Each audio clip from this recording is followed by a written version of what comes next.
নিউটনের তৃতীয় সূত্র কী বলে? প্রত্যেক ক্রিয়া একটি সমান এবং বিপরীতমুখী প্রতিক্রিয়া আছে, অর্থাৎ every action has opposite reaction. এই নিউটনের তৃতীয় সূত্রের প্রয়োগ আমরা দৈনন্দিন জীবনে দেখতে পাই। কোথায় কোথায় দেখতে পাই?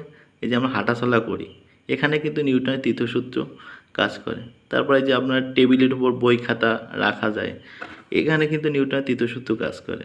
আবার নৌকা থেকে লাফ দিই, যখন আমরা নৌকা থেকে যেদিকে লাফ দিই দেখবেন নৌকা তার অপোজিট দিকে যায়।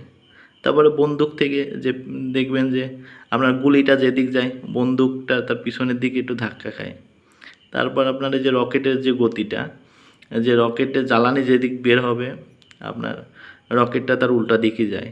এইভাবে আমরা নিউটনের সূত্রটা আমরা অনেক জায়গায় দেখতে পাই। তারপরে এই নিউটনের সূত্র যেখানে কাজ করে সেখানে আমাদের অনেক অসুবিধা হয়, যেমন যে মাটির রাস্তায় আপনি অনেক সময় চলতে পারেন না, কারণ কি আপনি যে ক্রিয়াটা দেন মাটির সেমন প্রতিক্রিয়াটা দিতে পারেন, এই জন্য ওখানে আপনার হোঁচট খেয়ে পড়ে যাওয়ার সম্ভাবনাটা বেশি থাকে।